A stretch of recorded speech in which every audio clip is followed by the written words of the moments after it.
In this very brief demonstration, we're going to show you some properties of some salts, which are, some are acidic and some are alkaline or basic. Of course, we're going to use universal indicator, and down here we can see our colour chart to decide whether it's going to be acidic, so below 7, or basic, alkaline, if it's above 7. And that's all we're worried about. We don't need the exact pH, just is it an alkaline salt or is it an acidic salt?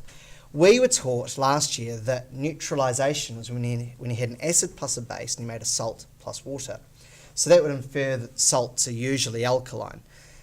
Definitely suggests that water is. So we're just going to put a few drops of universal indicator in there, and sure enough we get that pale green colour that represents, I'm just going to put a bit more so the video can see it better, that gives us the colour for neutral or 7. Okay, so if it's not that colour, it means that these salts have actually got a pH that's not 7, because we expect water to be 7 because it's a pure substance. Okay, the first one I actually want to do is sodium chloride, because it's a bit like our control. If I had NaOH, sodium hydroxide, and I react with HCl, hydrochloric acid, we make water and sodium chloride. This is our classic one in year 11 for teaching neutralisation. And so you would expect sodium chloride to be neutral. And sure enough, we're getting pretty much the same colour. It's a little bit closer to 8, and I'm not sure why, to be honest. It should be 7. Okay, it should also be 7. So that sort of implies that the sodium ions do not affect pH at all, and the chloride ions do not affect pH at all. That little AQ means aqueous, dissolved in water. So it actually doesn't mean there's any NaCl floating around like this. It's sodium ions and chloride ions in a 1-to-1 ratio, dissolved in water. If they were to react with water, they would have an effect on pH. This, okay, it sort of is showing that it's at about 8, but it should be 7. This is suggesting to us that neither of those ions actually do react with water, they just dissolve. So they have no effect on pH. If I have a look at ammonium chloride, that has a chloride ion in it, so it suggests that has no effect. But it has ammonium. So if this is not neutral, it means that the ammonium ions go on to react with water to be either acidic or alkaline. So if I add the universal indicator to this, we see quite clearly that it's not green. It's down in the sort of region of 4, maybe 5. So it's slightly acidic. And we can show that this is acidic by deciding which ion is actually reacting with the water. And I will quickly show you that. Orange must be the colour for the day. We know the chloride has no effect because in NaCl, neither of those ions did. So sodium ions have no effect, chloride ions have no effect. So therefore in this one it must be the ammonium. So we're going to see what happens when we put ammonium, which is NH4+, I know it's positive because chloride's negative, and I react it with water. Now, it's actually in equilibrium, so that links to our last topic.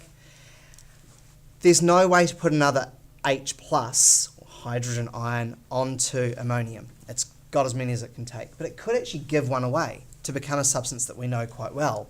It can lose one to become NH3. Anything that loses an H+ is called a Bronsted-Lowry acid. So it's acting like an acid because it's losing a hydrogen ion. And that matches the colour we've got. It's below 7, so it's acidic. This ion is acidic. What picks up that hydrogen ion? Well, the water does, and it makes something you may not have met before, the H3O+ ion, which is called hydronium. Now, in year 11, we would have just called it H+, the hydrogen ion. That's not actually true. It has to be bound to something. It binds itself to the water molecule to make this ion. It is an increase in concentration of this ion that determines if something is an acid or not. If this increases, it's acidic. If this decreases, then it's a base. Conversely, if this balanced equation was to make hydroxide ions, which you have met before, OH, then we'd say that it's a base, that the ion reacting is a base. Let's have a look at these other two, and we might be able to see what I mean there. So we've got ammonium salts are acidic because the ammonium ion reacts with water to increase the concentration of hydronium ions. What about these two here? Sodium carbonate and sodium ethanoate. I'm sorry I put the negative charge here, I wasn't meant to. Again, we know the sodium has no effect on pH because of what we did with our control with sodium chloride. So let's see what happens with these. Considerably alkaline, that one. Okay, you're looking at up around 11.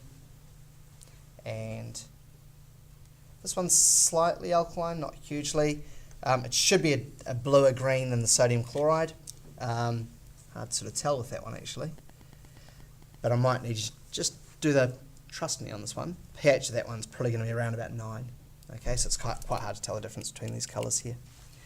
So how do we show it? We show it with the balanced equation again. We take the sodium out. That's what we call a spectator ion. So what's left is the carbonate ion. I'm sorry, I'm just going to move this one up here so I don't spill anything. So I've got the carbonate ion. I'm not worried about the sodium. And again, it's aqueous, so it's got water there. So it's reacting with water. And again, these are equilibria, just so you're aware. If it's not a strong acid or a strong base, you do equilibrium arrows. Well, the carbonate hasn't got a hydrogen to lose, but it could pick at least one up. I'm going to make it just pick one up because that shows what I need to show in an exam. So it's going to become the HCO3 negative ion, which we should have met last year, the hydrogen carbonate or bicarbonate ion. That means that the water has lost a hydrogen ion, so it's become hydroxide. Because the concentration of hydroxide is increased, this must be a base, and that's what we see with our indicator. Okay, I can follow the same idea with ethanoate, CH3, I see why I've made a mistake there, sorry. I'm just going to correct that one.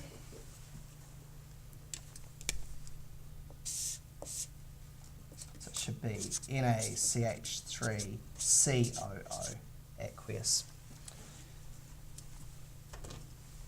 So when this one reacts, it's gone to a pH of about 9, so only slightly alkaline. Again, the sodium's a spectator, so CH3COO minus plus H2O is an equilibrium, but it will favour, well not favour, but it'll have an effect on the hydrogen ion concentration. This can pick up a hydrogen. These H's here with the carbon are too tightly bound to be lost. So instead it's going to pick a hydrogen up from water to make CH3COOH, which is ethanoic acid. Seems strange that an acid being produced is making it alkaline, but that's because this is a molecule, so that hydrogen isn't free. And hydroxide ions. Now the hydroxide ions are the key part because their concentration is increasing. It means the pH is also increasing because it's becoming a base. All right, so you get a chance to look at this again when I post it on YouTube. You'll be able to go through those observations and what they mean. Just a reminder again, water is our control for colour, so we've seen what colour that goes.